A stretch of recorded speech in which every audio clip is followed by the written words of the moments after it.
Hello बच्चों, आज हम हिंदी व्याकरण में श्रुति सम भिन्नार्थक शब्दों को पढ़ेंगे और समझेंगे। तो चलिए बच्चों शुरू करते हैं।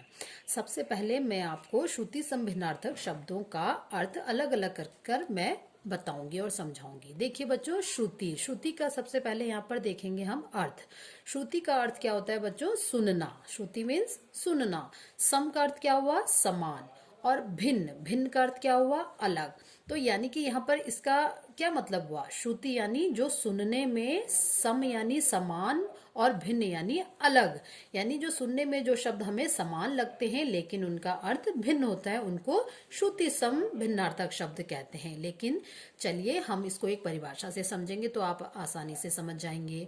देखिए, जो शब्द सुनने में एक जैसे लगते हैं और उनकी वर्तनी भी लगभग एक जैसी होती है किंतु उनके अर्थों में भिन्नता होती है, ऐसे शब्दों को श्रुति सम भिन्नार्थक शब्द कहते हैं। तो देखिए यहाँ पर ये परिभाषा बिल्कुल हमारे ऊपर, जो ये मैंने शब्दों को यहाँ पर विच्छेद करके आपको बताया है, बिल्कुल फिट होती है यहाँ पर, है ना।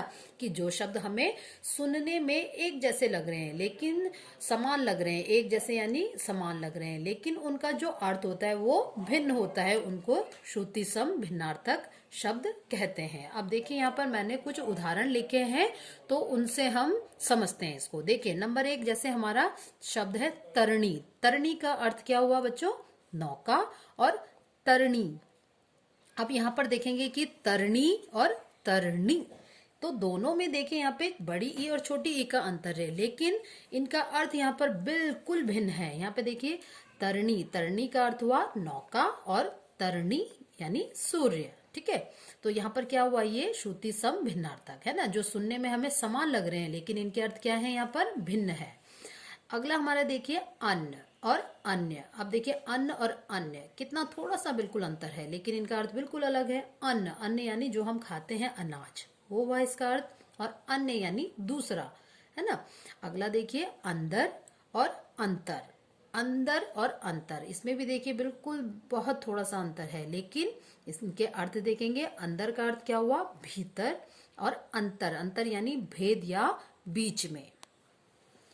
अगला है देखिए अपेक्षा और उपेक्षा। अब देखिए यहाँ पर अ और उ का अंतर है, ठीक है, लेकिन इनका अर्थ यहाँ पर देखेंगे कि अपेक्षा, अपेक्षा का क्या अर्थ हुआ? तुलना। और उपेक्षा, उपेक्षा का अर्थ यहाँ पर क्या है? लापरवाही। तो देखिए यहाँ पे बिल्कुल इनका अर्थ भिन्न है, बिल्कुल भिन्न, इन शब्दों से बिल्कुल भिन्न।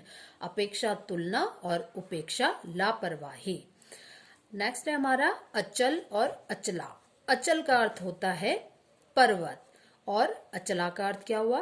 पृथ्वी। नेक्स्ट है कटी और कीट। कटी का क्या अर्थ हुआ बच्चों? कमर, और कीट यानी कीड़ा, तो दोनों का यहाँ पर देखिए अर्थ भिन्न हो रहा है। अगला है कंगाल और कंकाल। कंगाल कौन होता है? गरीब, जिसके पास कुछ भी ना हो, गरीब। और कंकाल, कंकाल का अर्थ हुआ हड्डियों का ढांचा। नेक्स्ट है हमारा अगला कृपण और कृपाण। कृपण का अर्थ क्या हुआ? कंजूस, है ना, जिसके पास होते हुए भी देते हुए वो कंजूस होता है जैसे। और कृपाण का अर्थ क्या हुआ? तलवार। तो देखिए यहाँ पे कृपण और कृपाण दोनों थोड़ा सा अंतर है, लेकिन यहाँ पर दोनों का अर्थ भी यहाँ पर देख रहे हैं आप लोग बिल्कुल भिन्न है। जलज और जलद। अब देखिए इसमें भी देखिए जलज का अर्थ क्या होता है? कमल, और जलद क्या होता है? बादल। और हमारा लास्ट है, हमारा जो शब्द है छठा और छठा। ट और ठा का अंतर है। अब देखिए इनमें कैसे यहाँ पर इनके जो अर्थ हैं भिन्न हो रहे हैं। छठा, छठा यानी सुंदरता, है ना, छठा का अर्थ क्या हुआ? सुंदरता। और छठा, छठा यानी छठवा, जैसे हम गिनती में हम गिनते हैं 1 2 3 ऐसे करके, छठा जो स्थान होता है छठवा कहा।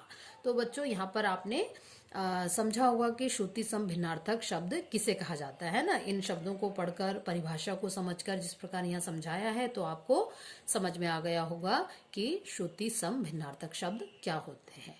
धन्यवाद।